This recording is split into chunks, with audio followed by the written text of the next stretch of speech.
I stood in a darkened corner of the ballroom and watched a couple swaying on the dance floor. Their eyes were fixed on each other. They were elegant in their movements. He moved with the grace of an athlete, and she followed suit. All eyes were fixed on them. There was an emotional bond between them, perhaps not love, but a bond stronger than friendship. I would have envied their bond if this woman wasn't my wife of 11 years in the arms of her boss. Instead, I felt anger and humiliation. It wasn't the first time we had attended her company's annual awards and appreciation banquet.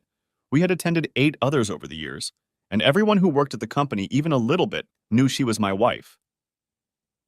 I could see people looking for me as they watched the spectacle playing out in front of us. They were all waiting for the explosion. After 3 dances, they walked out onto the parquet together and joined other colleagues at a round table in the center of the room. I watched her look at him with those bedroom eyes that were once only mine. Not that I'd seen them recently, but that didn't lessen the disgust that flared within me. The only thing that came to my mind was, it won't be long. The kettle was going to boil soon, and all I had to do was hold out a little longer. I was trying to reconcile my fear, hatred, and resentment towards this scene with the love, respect, and trust I once had for my beautiful wife. I had been losing this battle trying to overcome these feelings, but now I had fallen into despair and self-pity. I hung my head in defeat. I had spent the last few months working so hard to win her back, to rebuild my broken marriage. I made dates, did chores, turned off the TV, and tried to strike up a conversation, but she only waved me away. I left flowers, notes, and cards with loving sentiments, but found them in the trash. I've sent flowers to her work and never even heard if she got them or not. What else can I do but wait? I thought to myself. Pushing those thoughts out of my head, I walked back to the temporary bar in the corner of the room and stood behind Marianne, one of Kelsey's longtime work friends. Having fun? I asked, trying to keep an impassive look. I always like those annual parties. Harold loves the free booze, she replied. I smiled, raising my empty glass. Me too. Hey, I haven't seen Jason's wife today. Did she make it? I hoped my impatience wasn't apparent. She always dresses so elegantly, and it's nice to chat with her. Oh, didn't Kels mention that? Jason served her with divorce papers today. I think she's been neglecting her marital duties. I caught Marianne in just the right stage of intoxication, when she wasn't really thinking about the words coming out of her mouth. The result did not disappoint me. No, I guess not, since it's Friday night and all. We came here right after I got home from work, and we didn't get a chance to gossip. I had it all figured out, but it was a straight-up lie. We took the night off to go home and get ready for the evening. She had plenty of time to mention it, but she chose not to.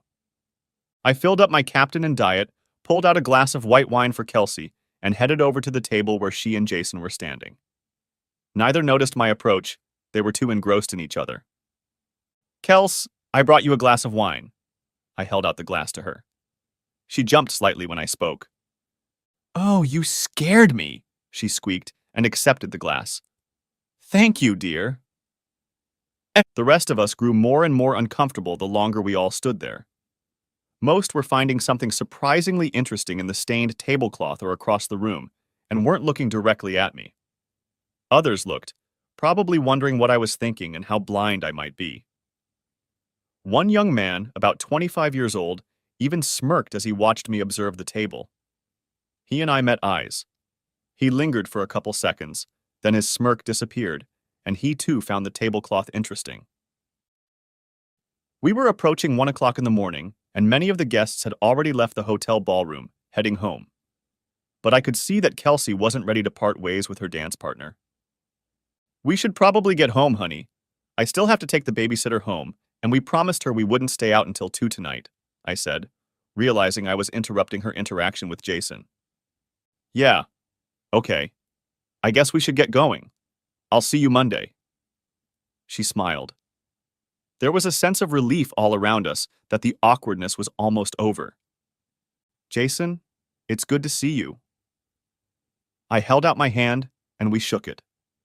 He was a strong man and tried his best to demonstrate it with his strong grip. He was 3 inches tall at my 6 feet, but I weighed about 15 pounds, and with a small pouch on my stomach. I pushed a little harder than usual, looking him straight in the eyes and seeing the reflection of deceit and smugness there. Finally, he shook off the shaking and said goodnight to us. I waved to the others as we walked from the room to the car. We didn't speak on the way home, though her smile seemed beaming. Once we were home, Kelsey went to check on Caitlin, our 9-year-old daughter, while I paid off Brittany and prepared to drive her home. When I returned, I made my way to the bedroom and found Kelsey already in bed and asleep. I checked on Caitlin, went to the bathroom, and went to bed in the spare room. I knew there would be no chance of sex tonight. I struggled to remember the last time we were together. My eyes closed, and I saw the ceiling for the last time, and then fell into sleep, running through my internal checklist for tomorrow in my head. Saturday morning I got up early. Caitlin was already in the family room watching her shows, and I waved at her as I stopped in the doorway. "Have you had breakfast yet?"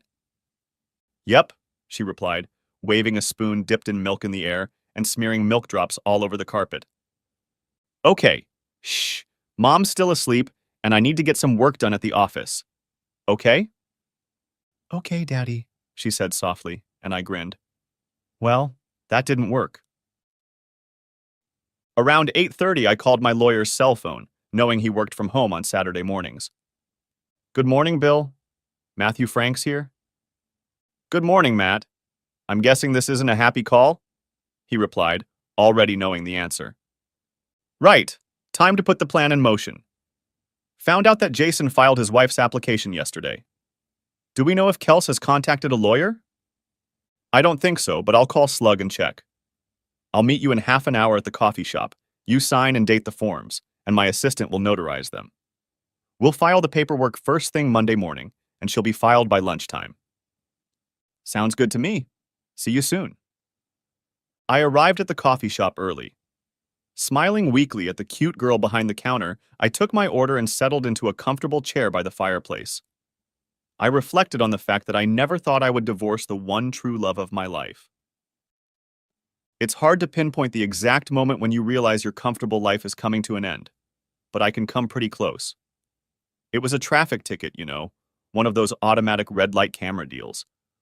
When you run a red light, they take a picture of the driver, the license plate number, and the date and time. That's about it. I found the ticket when I got the mail. I laughed and immediately knew it was Kelsey's. She always ran red lights when she was in a hurry. I opened it, deciding I would just cry and not say a word. No good would come of it if I argued with her. The driver's picture showed Kelsey, and to her right was the shoulder and arm of an obviously male. His face wasn't visible, but I knew who it was. No big deal. She could have been at lunch or on her way to a meeting. Whatever. I checked the date and time. March 5th at 1439. Something about that date didn't appeal to me. After all, it wasn't that long ago. I started looking through my phone and found our text messages from the 5th. Kelsey at 11. 19. Stopping by Mary's after work to pick up clothes for Kate. I remember thinking it wasn't unusual. Mary's daughter was a couple years older, and we'd gotten cute things from them, though I thought Mary usually brought them to work. Still, my radar wasn't beeping. Matt at 12:03. Don't worry, do you want me to make dinner? Kelsey 12:10. Yeah. What time should I expect you? 6 o'clock, we can talk for a minute. All right, have fun. Thanks, we will. What a bitch, I thought, checking the intersection on Google Maps. It was at the opposite end of town from where Mary Ann lived. Still, it could be innocent, couldn't it? But then I started putting the pieces together. Since late November, Kelsey had been acting estranged. All through the holidays, I noticed us fighting over the smallest things. By January, she stopped holding my hand while shopping or walking. The topics of our mutual conversations began to center around work or Caitlin. We no longer talked about our dreams or discussed family vacations or our future. I had a trust fund from my childhood, My great-grandfather bought a lot of undeveloped land in the Pacific Northwest, logged most of it, and made a fortune. Then, when the local town grew, he sold parcels of land back to the town. When he died, I got the benefit of those purchases, and several 100K went into that trust. When my grandfather died, the trust grew again, and grew again. I never needed to get into it, as my family was self-supporting. The balance stabilized, and even grew a little as it was set up to accrue interest. After my father died, when my mother had already passed away, I inherited all of his assets. I simply transferred his trust into my own. With the accumulated wealth, the three of us were close to providing for ourselves for life, but Kelsey and I continued to work and build up our capital in preparation for retirement. When Kelsey and I got married, I was advised to draw up a prenuptial agreement to protect the fund. Every few years, we updated the prenup and our wills. One clause that always remained the same was the standard, "What's mine is mine, and what's yours is yours" divorce clause. But we added a clause about Caitlin receiving an education in the event of my death or our divorce. Of course, the mechanism and circumstances of my death were stipulated.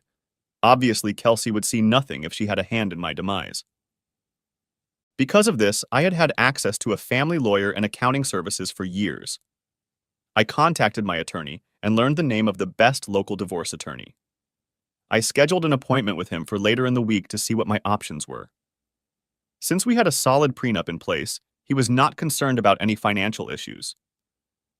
I explained that I wasn't ready to take drastic action at this point. I just wanted to know what steps to take next. "Matt, we could bring in a private investigator to check out what's going on and see if there's any cause for concern. Unfortunately, all my investigators are busy right now. It will be several weeks before they can devote time to your case," Bill Manson explained. "I really don't want to wait. I'm already losing sleep over this." "Are there any other options?" I asked. "Well, there is one. He's trying to start a business, but not many people trust him. We call him Larry the Slug." Bill continued to explain. "He's an ex-cop who was retired because of a history of complaints and questionable activities. He could start work right now, but I don't know if I'd recommend maintaining a long-term relationship with him." "And why do you call him the bastard?" I asked, laughing. "I want it to be legal so that if we find something, we'll be on solid ground if we have to move on." "Absolutely, he's legit. He has a habit of extracting information like detailed photos and videos and emails and phone calls that, shall we say, walk a fine line of admissibility in court. But I've been told that what he finds is strong evidence of infidelity in one case or another." "All right, as long as he's legal. We can always pay him off and move on to a more reputable private investigator in a couple weeks." I paused. "Do you think he can start today?" "I'll call him and find out. I'll be your go-between here at the office. I'll let you know later today." "Sounds good, thanks." I filled out a bunch of paperwork for both the lawyer and Snail, put him in touch with my accountant, and left a prepayment from my personal account. Kelsey didn't have access to it, so she wasn't supposed to know what I was up to. I didn't want to scare her, especially if I was wrong and it was just a rough patch in our marriage. While all this was going on, I decided to try to repair my relationship with my wife. My life experience told me that people don't change or do uncharacteristic things unless there is a catalyst. Since I didn't know what that catalyst was for my wife, and I didn't know if we were past the point of no return, I decided to make sure I took care of myself as a husband. I picked myself up and did everything I could to make her feel loved and valued as an equal partner in our relationship. I courted her and set a goal for myself to be the kind of husband that would be the envy of all her friends. I was rebutted at every turn, and it became obvious that we were past the point of no return. One Thursday afternoon, I was invited back to Bill's office to get what Spy had found. I was shown hours of footage of them meeting, having fun and playing happy couple. There were photos, phone records, and their personal emails. I was both impressed and disgusted by Slug, but agreed that his nickname was well-deserved. I sat devastated. I never thought she could be having an affair with Jason Stanton. I guess I could understand why she might have been attracted to Jason. He was tall, handsome, and well-built. He was cultured and fast-paced in both his work and personal life. He had taken over Kelsey's department about a year ago. As his personal assistant, Kelsey worked closely with Jason, which gave him endless opportunities to get to know Kelsey and work his way into her life. Jason was a star college baseball player, and the only thing that kept him from making it to the big leagues was a shoulder injury his senior year of high school. Who wouldn't be impressed with this guy? I just never thought Kelsey would let him come between us. It was all too much. I gasped, my chest squeezed, my vision blurred, and I thought I was going to pass out. I leaned my chair back, put my head between my knees, and tried to focus on my breathing. Inhale, exhale, inhale, and exhale until my head cleared. The feeling of loss and emptiness is impossible to describe. I had just lost my best friend, confidant, lover, and mother of my child. At that moment, I saw no way out of the situation, and that's when Slug piled on even more. He turned on the tape from the day before and explained why he wanted to get us all together. Kelsey. Really? You love me? You could hear the excitement in her voice. Jason. Yes, my dear. You are the most perfect woman. I love you and I want us to be a family. Kelsey. You mean you, me, and Caitlin? Jason. Of course. Kelsey. What about Matt and Shannon? Jason. We'll divorce them. You get Caitlin, and we'll live as a happy family. There was a pause in the conversation, and I assumed Kelsey was digesting the bombshell her lover had just dropped on her. You do love me, don't you, Kels? Kelsey. Yes, of course I do. I never considered leaving Matt. That's all. Jason. Well, think about it. He'll never be able to give you what I can give you. You'll be the belle of all the balls. You'll be part of high society. You'll go places and see things that a loser could never afford. I could hear the contempt in his voice and imagine the expression his face took on when he spoke. He would die if he lost Kate. We are his world. Jason. I'll be 10 times better father than that loser, and in a year she won't even want to date him. Kelsey. Why do you hate him so much? What did he do to you? There was a note of concern in her voice. Honestly, I'd like to know that too. Jason. He doesn't deserve you, Kels. That loser has no ambition or drive to be anything more than he is now. A coward making someone else rich. Kelsey. You know he's a plant manager, right? His plant employs 400 people, and they have the highest production and highest revenue per square foot of any plant. I was a little proud that Kelsey knew that, although I would have preferred this conversation to take place in their dining room rather than in a hotel room. Jason. He's a weak beta who had no drive or ambition in school, and he didn't even get an MBA. He's served his time, and I can destroy him any day of the week. Kelsey. Jason, don't think you're so much better than Matt. He's not a wimp. You don't know about his younger years. He's run with bad guys and is very good with guns. He almost went down a bad path himself until he decided to go to school. That's why he didn't go to college for a few years after high school.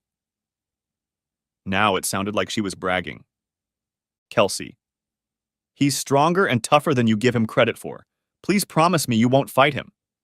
I wouldn't want either of you to get hurt. He for Kate's sake and you for mine. But I don't love him anymore. I wish I did. But you've replaced him as my man, as my love. She paused as if pondering. How will that happen, and when? Jason. We will divorce them at the same time. I need to get some things in order before I file for Shannon. But with her psychiatric issues and the fact that we haven't had anything for a year, it won't be hard to do. I'll split everything 50-50ths. She's not likely to argue. Kelsey. Fine, but you have to file the paperwork for Shannon before I contact a lawyer, she stated defiantly. I guessed she wanted to back up and not lose her comfortable life at the moment, even for her true love, her man. Jason. Deal. Now come here, woman. I asked, turning off the tape at this point. I didn't need to hear anything else. I looked at Bill and asked, how do I handle this? You strike the first blow, Matt. But what if she changes her mind? They rarely change, Mr. Franks. I'm afraid they've gotten to the point where nothing you do or say will make them stop or repent. I got my first good look at Slughorn. He was about 30 years old, athletically built, and the suit fit him well, not at all what I had imagined. He was respectful and probably right, I thought. I was beginning to see him as Larry, not the bastard. I got the feeling that this guy was really on my side. Even if I was paying, he cared and was disgusted by what he was seeing and hearing from these two. Would you want her after what you know now? Added Larry. I guess you're right, Larry. Turning to Bill, he said, Bill, give me a day or two to make up my mind and I'll call you. Okay? Sounds good, Matt. Can I start working on the basic documents and we'll add the details later or trash the whole thing if you want? Yeah, let's do that. Larry followed me out and held out his card to me. It has my personal number on it, Mr. Franks, in case you ever need me. Please, Larry, call me Matt. Thank you. Matt, I know some people who will help you get your revenge if you decide to go that route. They don't call me Larry the Sleuth for nothing, he said with a smile. I laughed and said, That's good to hear, Larry. I'll let you know if I need that kind of help. And seriously, thanks for the offer. I don't think I could do that with Kels, but I like knowing I have a friend if I decide to go that route. Larry smiled at me and waved as he headed to his car. I had been thinking about my choice all weekend. I could barely focus on anything else, and Kelsey didn't even seem to notice that I was deciding the fate of our family. But it occurred to me that she had already decided it for all of us. I struggled with all the feelings: doubt, anger, fear, and frustration. Most of all, I suffered the humiliation and loss of my manhood, for my self-identity was my job and my family. What would I be without my family? I thought. I worried about Caitlin and how she would transition into the next chapter. I was annoyed at the thought of that arrogant bastard raising my daughter. I even had flashes of thoughts of him walking my daughter down the aisle at her wedding. My emotions and thoughts were a mess. No matter how much I flooded them with alcohol, it wasn't until Sunday morning that clarity came. As I sat on the back porch squirming with a hellish headache, I realized that it was likely going to happen, no matter how much I resisted. I had already lost my wife. I could see the contempt in her eyes. I had already lost my family. What mattered now was on whose terms and on what terms I would lose everything. And then the old adage hit me.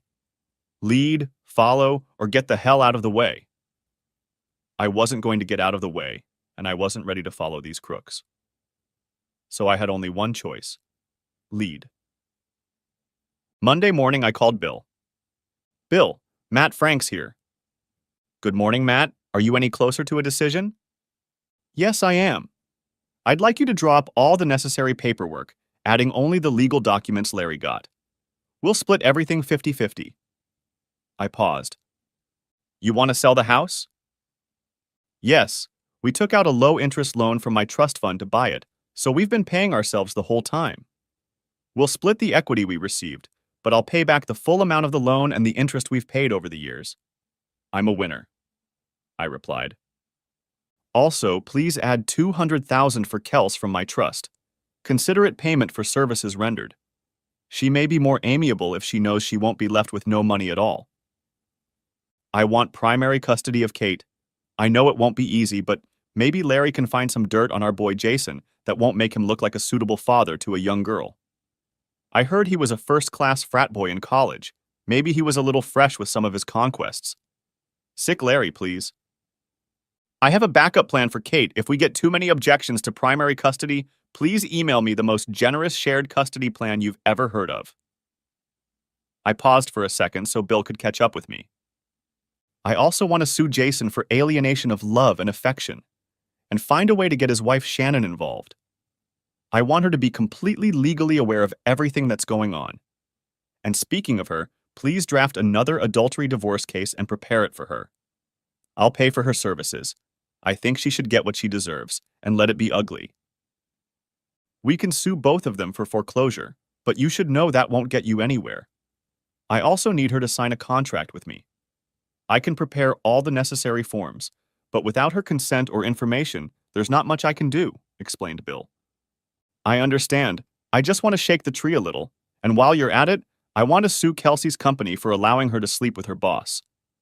I'm sure they don't have a morals clause in their handbook, but it should be questionable for any company to have that happen under their watch. He is her immediate supervisor. I know this is probably going nowhere, but let's shake that tree again and see what falls out of it. Okay, Matt, it's going to cost a lot of money and then more. You're talking about a lot of man-hours and even more if the case is argued. I realize it's just money, and at this point, I'll empty my trust if I need to make sure those two don't get more than what's owed to them. And like my daddy used to say, every time you get a lawyer involved, you just negotiate how much it's going to cost. I have one, so I might as well use it. Bill laughed at my snide remark about lawyers. Sounds like he was a smart man. You know you don't have to give her any money from your trust. Your prenup is airtight. I know, Bill, but I thought about it all weekend and decided that if I didn't leave her destitute, she might be more willing to agree to my demands, and she deserves it. She worked hard and helped me keep it from unnecessary shenanigans. We both counted on it to be our nest egg for our old age. I figured it would give her an advantage over Jason, and when she was on her own, she wouldn't have to rely on him so much. She deserves more than that, but there's no way in hell I'm giving that cheating bastard Jason more than he's already taken. I mean, my wife should be enough. I felt furious at the mere thought of Jason taking over a life that should have been mine. I had always considered myself fair in matters and wanted to make sure I treated Kelsey fairly, even if she didn't reciprocate. I was comforted by the fact that I was sure Caitlin would approve of my actions later when she realized how our family had broken up. One last thing, Bill. Don't file the papers just yet. I want everything done, dotting the I's and T's and getting everything ready. I want to wait for her to make the first move. It will give me more time to be with Kate in our family home. I realize there will come a point when I need to pull the trigger, but I want it to be at the last moment when I can't deal with it anymore. Understood. We can leave it undated and notarized until you're ready. I work Saturday mornings from home, so if it falls through on the weekend, you can call me. We won't be able to file until Monday morning anyway, but I can have someone stand at the door when it opens and hand it in the same day. Okay, that's the plan. We said our goodbyes and hung up. I pulled Larry's business card out of my pocket and dialed the number. Larry, Matt Franks. How are you doing? I'm fine, he replied. Are you ready for some scrappy entertainment? Well, sort of. But I want you to wait for my word, okay? No problem, Matt. What are we talking about? Can we meet in person? Yeah, give me an hour and I'll meet you at Dunkin' on 6th. Sounds good, I replied. I was already waiting for him to pull into the parking lot. He grabbed a coffee and snacks and then sat down across from me.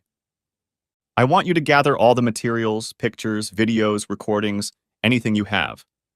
We need to find a way to get it to Shannon Stanton anonymously, maybe by email? No problem.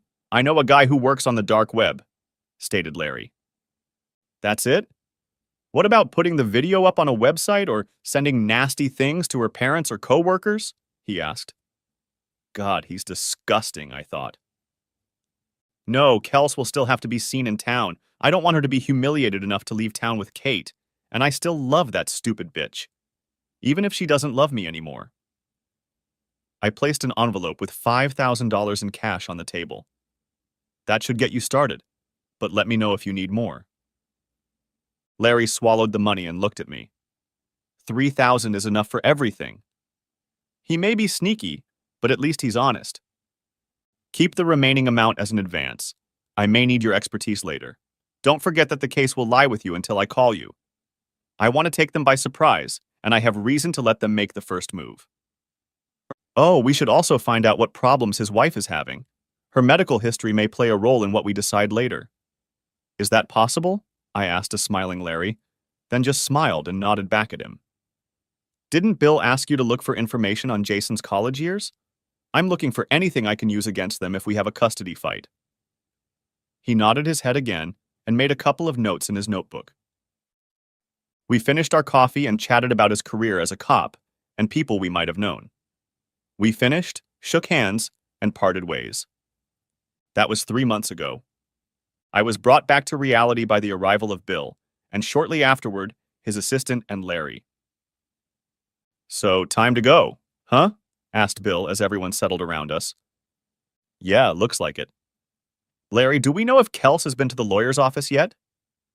"Not that I know of, no. I did a quick look through her email after Bill called and didn't find anything. I'll look more closely today and find out by Monday morning," Larry said. "La la la la, I didn't hear that," exclaimed Bill, plugging his ears with his index fingers. "I can't know these things, Larry." Larry smiled and nodded, winking slyly at me. "What about Jason? Any dirty laundry?" I asked hopefully. "Yeah, he's been under investigation with his fraternity. I got copies of everything and have already given them to Bill." Bill looked up, nodded in affirmation, and added, "I have them in case I need them at the custody hearing." Pulling out the documents we'd been working on for the past few months, he showed me where to sign. While I signed and Bill's assistant notarized it, I turned to the group. "Larry, can you find out who Shannon Stanton has hired as an attorney? And let Bill know? And then, Bill, if he's worthy, could you share our legal file with him?" I asked the group. "And if he's not a worthy lawyer?" Bill asked. "Then we'll put Shannon in touch with you somehow, but I'd rather we do it right. Larry, I don't think we need to send her a nasty message." Larry nodded, sipping his coffee, and Bill looked at the two of us. "Bill, can I pick up the paperwork Monday afternoon? I'll get the paperwork to Kels myself first and let her know what's going on, and then you can officially hand her the paperwork on Tuesday?" Bill nodded his understanding and talked to his assistant about the seals and getting the server ready for Tuesday. "And then I'd like Jason and their company to be served Tuesday afternoon. I think we can exclude Shannon from the foreclosure suit since she'll be up to speed soon. Bill, you can share the file with Shannon's attorney Monday afternoon, unless he fails my conversation with Kels Monday night." I leaned back in my chair and sighed. It should be ready by Wednesday. "Matt, have you thought about where Kelsey is staying Monday night yet?" inquired Bill. "No, just now." "Do you mind if she stays at the house for a few days?" "Not unless you get a restraining order and she agrees. I wouldn't sleep with her. Legally, I don't think it's a problem, but it might be uncomfortable for you.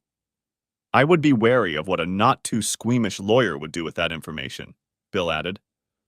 "All right, I'll give her a week to find a place. We're not entertaining it now." "I don't see the problem." "Oh, you mean sleeping in the same bed?" "But our papers give me temporary control of the house and Kate, don't they?" I asked. "Yes, until her lawyer files a motion and revokes everything or until we all come to an agreement." "I meant sleeping in the same bed. It just might give a strange impression when the papers are filed," Bill stated. "Don't worry, we're not sleeping together right now." "Larry, what have you learned about Shannon's medical condition?" "She's been battling depression and bipolar disorder for years. Apparently, the medication killed her attraction, and Mr. Wonderful went looking for her." I noticed Larry was about to add something else and cut myself short, remembering that I was married to someone Jason had found, and I smiled at him. "I guess we don't want to know how you found out." Larry just smiled and shook his head, and Bill feigned shock. "Bill, do we care about that?" I asked. "No, not now. It can play a role later when we get to the custody issue and figure out who lives with whom and when. We can include that as a condition in the finalization so that Caitlin is never alone with her." As he spoke, Bill was making notes on his iPad. "Okay, I don't see this as a problem since they don't have kids and they're getting a divorce. Better safe than sorry." I grimaced. Divorce is a nasty business, I thought to myself. We chatted for a few more minutes, and one by one we finished our strategy session and moved on. I felt a little down the rest of the weekend. The responsibilities I had to fulfill on Monday were weighing heavily on me. Kelsey didn't notice it, nor did I expect her to. On Sunday, I called my aunt and arranged for her to pick Caitlin up from school on Monday and stay overnight so I could talk to Kelsey about some important family matters. They lived on a farm outside of town, and Kate loved playing with their dogs and feeding the animals. She would be dropping Caitlin off at school on Tuesday, so I decided that we would break the news to Caitlin on Tuesday night. I informed Caitlin of the arrangement, and she was excited, although she was a little puzzled as to why Monday night. But again, I decided that Mom and Dad needed some alone time to talk things over. She agreed, but reluctantly. I was sleeping in the spare room more and more often, and Kelsey never mentioned it. She looked relieved when she saw me heading there to sleep. Sunday night, I lay there going over my checklist and double-checking my plan and finally dozed off sometime in the early morning. Early Monday morning, I called my VP of operations and explained that I needed the day off. I also called my assistant and senior production manager to give them all the details they needed to know while I was gone. Around 1 p.m., I walked into Bill's office and happened to catch Larry there. I saw a stack of papers on the desk, and judging by the fact that the office was bustling with activity, everyone was busy. Matt, we filed the papers with the court this morning. Here are Kelsey's papers as you requested, and we've arranged a formal service at your house around 9 o'clock Tuesday morning. Is that okay with you? Asked Bill, holding out the envelopes to me. Yeah, that should work. I'm going to convince her to take the rest of the week off. I'll call you if anything changes, I replied. Okay. Bill paused briefly to gather his thoughts, then continued. Larry found Shannon's lawyer, and he's pretty good, so I sent him our paperwork and he's drooling. At first glance, it looks like he's going to offer a countersuit for adultery and a bunch more assets than a 50-50th split, and he's promised not to do anything until morning, so it's all good. Okay, gentlemen, are we forgetting anything? I asked, a little overwhelmed and depressed. Snip! It looks like Kelsey has an appointment with her lawyer next week, as far as I can tell from her calls and emails today. And Matt, please let me know if you need any more help. Yes? Asked Larry discreetly, earning another sharp look from Bill at what we had going on. Okay, fine. I'll let Larry know, but I think we're okay, I replied, hoping I wouldn't have to get even dirtier than I already did. I guess it's up to Kelsey and Jason now. I walked out of Bill's office and texted Kelsey. Kelsey, will you be home at a decent time tonight? Kelsey at 2:02:5:30. Why? What's up? Matt at 2:04. Nothing. I got a little distracted over the weekend and wanted to try and catch up tonight. Say, I arranged for Aunt Alex to come over to Kate's house tonight and stay with me. Thought I'd bring a home-cooked meal. Any interest? Kelsey at 2:16. How cute, Duas. Chinese. Matt at 2:20. Done. I'll have dinner ready at 5:30. I felt like a total ass setting her up like that, but it wasn't uncommon lately. I hoped she just thought I was going out of my way to be extra nice and loving. Monday evening, 5:30. Kelsey got home around 5:15 and changed her clothes while I set the table and arranged the dishes. I poured a couple glasses of wine and was already sitting at the table when she showed up. She took a long swig from her glass, and we passed the food back and forth. We made small talk while we ate, and she didn't seem to have any idea what was about to happen. How's the rest of your week going? I asked, when our meals had subsided and we were both just picking at our favorite foods on our plates. Pretty easy. Did you have anything you wanted to plan? She asked, casting a leering look at me. No, I thought you might want to take a week off after our conversation, I said monotonously, trying not to give away my emotions. Why would I do that? I know, Kels, I began, placing the envelope on the table in front of her. She just looked at it and then back at me, taking a sip of wine. I know about Jason and you planning on filing for divorce. She coughed slightly, choking on her wine, and stared at me with a blank stare. I could see the gears working in her head, trying to figure out how I knew or what she was going to do to slow me down. What divorce? She finally exhaled. The one you're meeting with an attorney about next week, and the one Jason has already filed on Shannon. I know you're in love with him and plan to take Kate and leave me. I opened the packet and handed her some pictures. Her eyes got big. She set her glass down and took the pictures and looked through them. I saw her eyes moisten, and she started to hiccup slightly, like she does when she gets too emotional. I'm so sorry, Matthew. I never meant for any of this to happen. I don't know what else to say. She lowered her gaze to the table. I know, Kels. I've known about your plans for months now. I've had time to come to terms with it all. I'm very disappointed in you, and I'm in a lot of pain. I held my breath for a moment to regain my confidence and contain the anger that came over me. The only thing I want to know is, did I do something or not do something that drove you to Jason?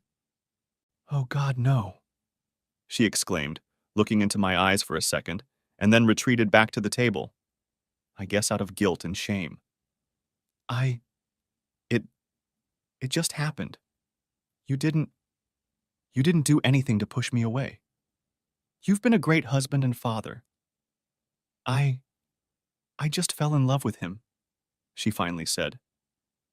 I was both disappointed and relieved. I guess I couldn't help it if she'd just fallen out of love with me and decided to take Jason. He'd had plenty of time to work his way into her heart and displace me, and now there was nothing I could do to prevent it. Our marriage was dead, and all that was left was paperwork. I pulled out the terms of the divorce and held it out to her. Here's the agreement I'm proposing. I've already filed the paperwork. So you don't have to do this if you don't agree with what I'm asking. The basic stipulations are as follows. The prenuptial agreement is in effect, so my trust is out of the question. I'm offering to sell everything we don't need and split it 50-50ths. This, of course, includes the house.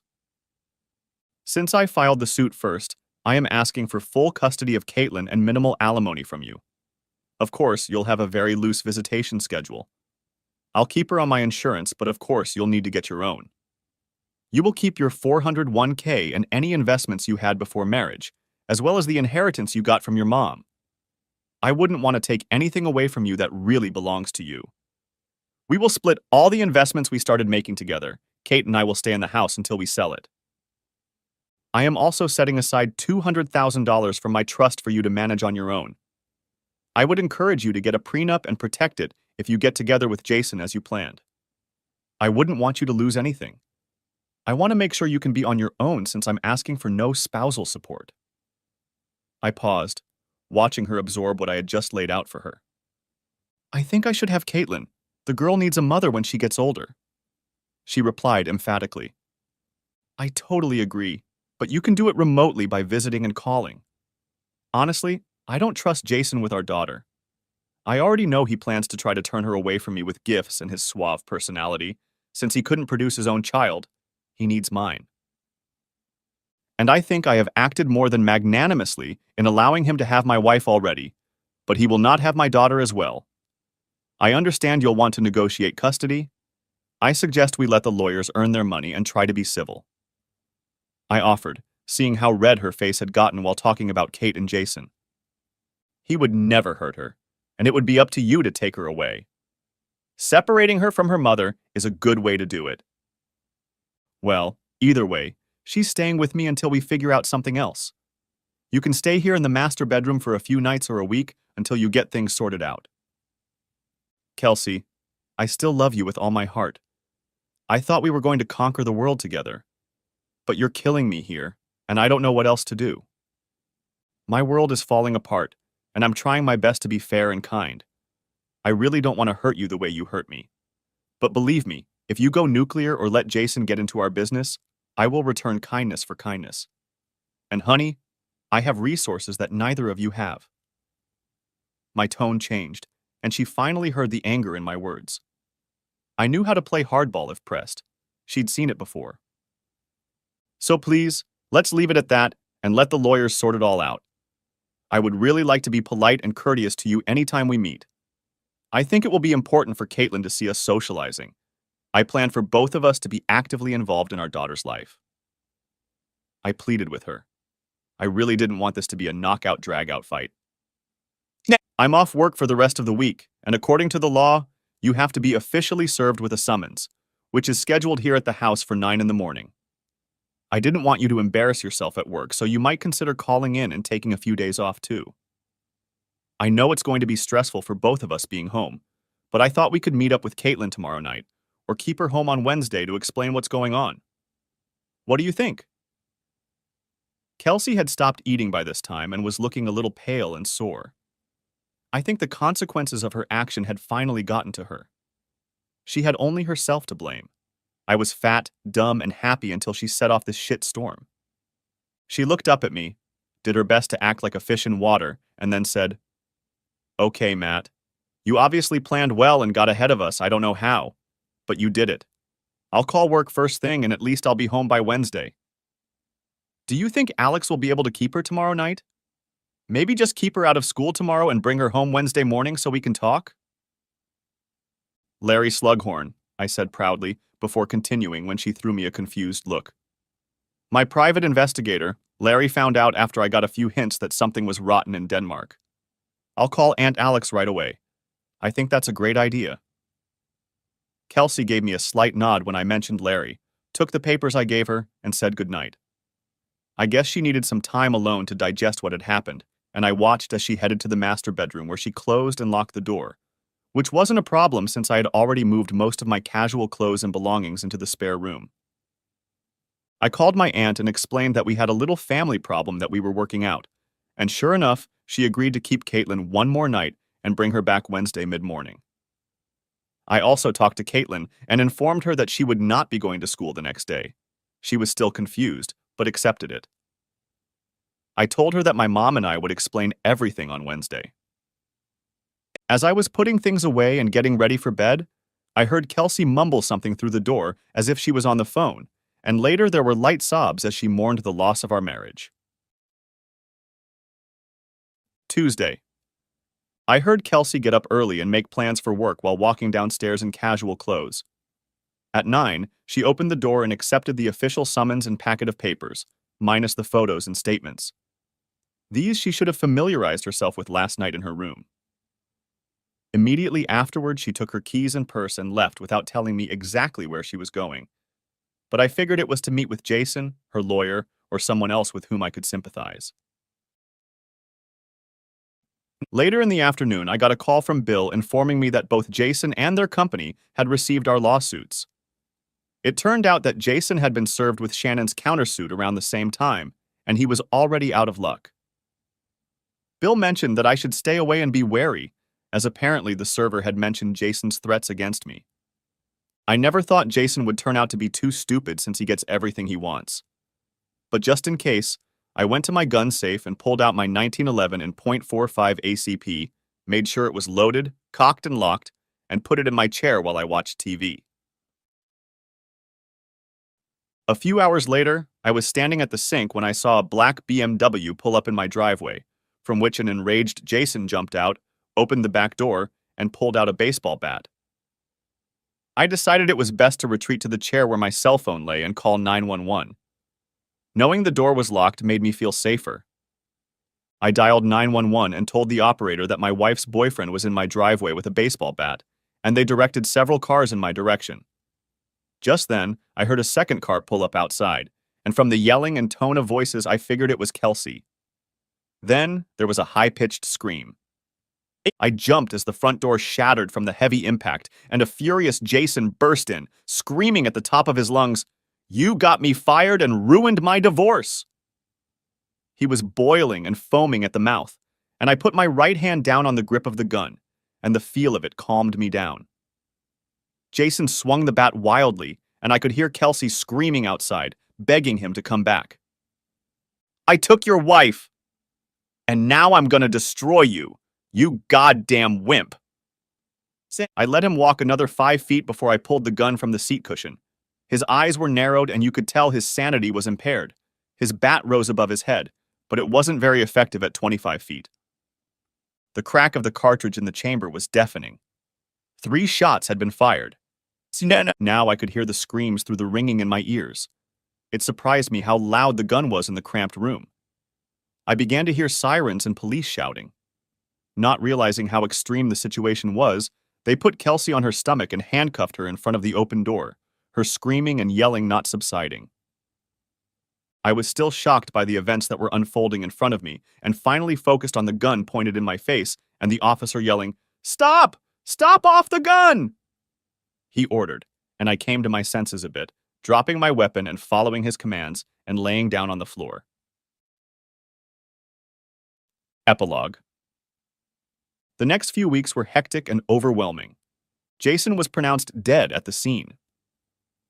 I later learned from police reports and eyewitness testimony that he had apparently been served with my lawsuit and updated divorce papers from his wife around the same time. It didn't take him long to realize that the photos were taken by me. Kelsey stood next to him as he opened the envelope from his wife and confirmed that she had the same set. Moments later, they were both summoned to the vice president's office where they confessed their infidelity, having no idea how it would end. Knowing that my lawsuit against the company would go nowhere, and it didn't, the executives saw fit to make themselves known by firing the managing director for having an affair with a subordinate. Which they did. At that moment, I was the epitome of evil to Jason, and he decided that I should pay for standing up to him and ruining his plans. Grabbing one of his souvenir bits from the office, he decided to raid my house. Kelsey saw him through the second-floor conference room window and guessed where he might be headed. She met him in our driveway and tried to calm him down before he hurt me. Of course, neither of them knew that I had been warned of their arrival and had prepared. Kelsey got a black eye when Jason hit her with a stiff arm when she tried to stop him from entering our house. Other than that, she didn't have any other injuries, but she had been having nightmares for several months that left several counselors unable to find work. I talked to her once or twice between police interviews, prosecutors, and courtroom visits, but we never had a serious conversation about what happened in our house. Kelsey was starting to look like her old self. I guess losing her husband, lover, and daughter in less than 24 hours was taking its toll. She never recovered. Kelsey stayed by her side during the divorce, and probably for a month after it was finalized. She didn't even hire a lawyer or contest the divorce. I easily won custody of Caitlin. To my surprise, she never accepted her portion of the financial compensation. Bill kept it for her, but returned it to me a year later. She also never returned to our home and lived with friends and relatives until she disappeared. She had a few supervised dates with Caitlin, but they were hit and miss. I made sure Caitlin was available for every scheduled visit, whether we had confirmation from Kelsey or not, but she showed up about every fourth visit. I was told that Kelsey was addicted to painkillers and other drugs that were prescribed to calm her down and help her become an adult, and by the time she disappeared, she was without a job, without friends, and without a livelihood. Neither Caitlin, myself, nor anyone she knew had any contact information about her, and we never heard from her again. We have no idea what became of her. We lost our wife and mother. The house was sold. Caitlin and I bought another house in her school's neighborhood and tried to get our lives together. After the traumatic event, we both went to counselors. I did for 6 months, but in the end, I just had to bury the resentment and pain and move on. I had a daughter to raise and a life to live. Caitlin spent several years with a psychologist, on and off, partly because of her mother's reaction to the event, and because she had been abandoned. She needed to work through some issues. It took me 3 years to get clean enough to even think about dating. A few months later, I met a wonderful woman named Jo who was understanding and respectful of Caitlin's experience and mine. We dated much longer and slower than either of us would have liked, but eventually moved into a physical relationship, and about 16 months later, we were married. We raised our daughter Caitlin and Jo as a family, but never expanded. Our lives stabilized and improved over time. The hiccups only occurred during important events in Caitlin's life, her high school and college graduations. Each time, I hired Larry to try to find Kelsey, but all searches led to dead ends. The general consensus was that she must have died somewhere, lonely and wanton. It was a horrible experience, but we did our best to move on with our lives. I was so glad I had time to develop a plan of action and the right people in my corner to execute it. The end. Thanks for watching. I hope you enjoyed it. So subscribe to my channel and watch the next video.